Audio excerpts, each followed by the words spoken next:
Do you need tire pressure monitoring system on your RV, trailer, fifth wheel, Class A, Class B, Class C, or coasters already have them? Of course you do. Why would you want to go down the road and have the tires on your truck monitored but not the tires on your trailer monitored?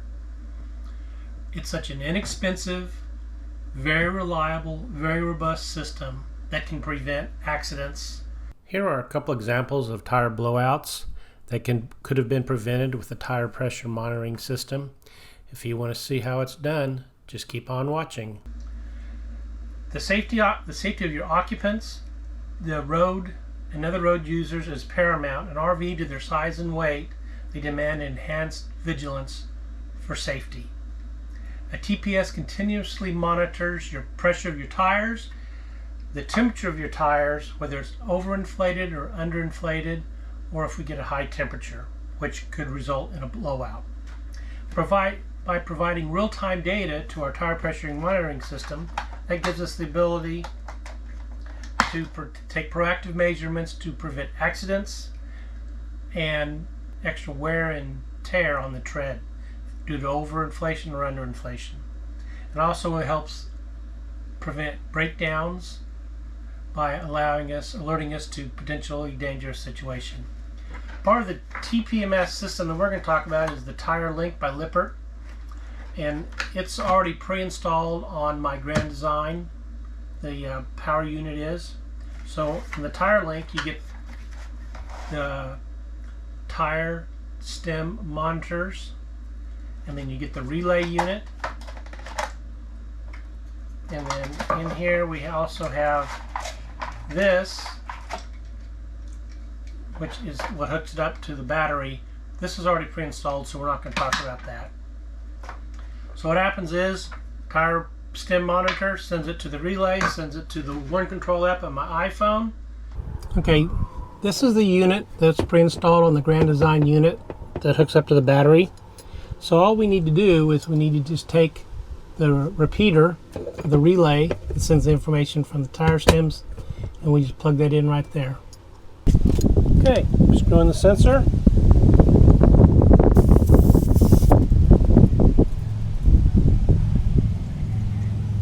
don't know if you can see it says sensor found. And we're going to do left rear.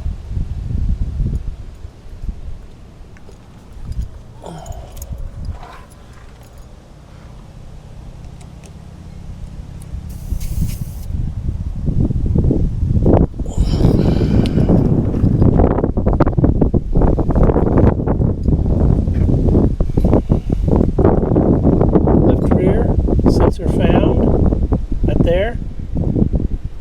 Now go do the other two.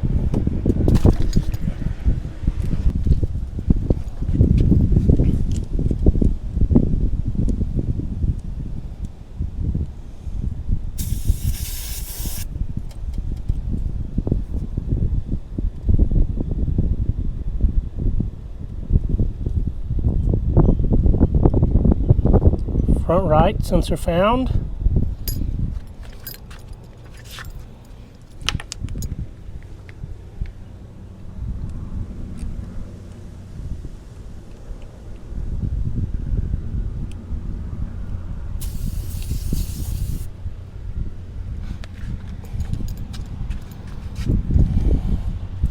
Rear right,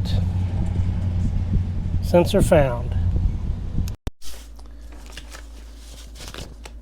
Okay, we get all the sensors installed, and we can see we're at 58 pounds, 57, 58, 57, 57.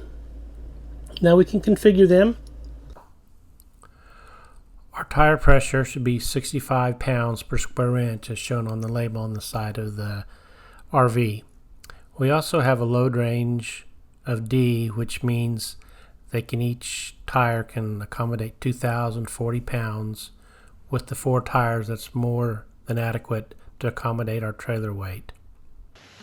Okay, we're going to configure the One Control app with the tires so we can get our monitoring system set up correctly.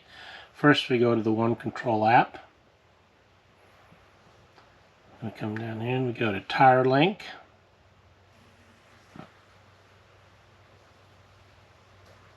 tires are showing up. 66, 65, 65, 66. Going to configure all sensors. Minimum pressure. We're going to change this to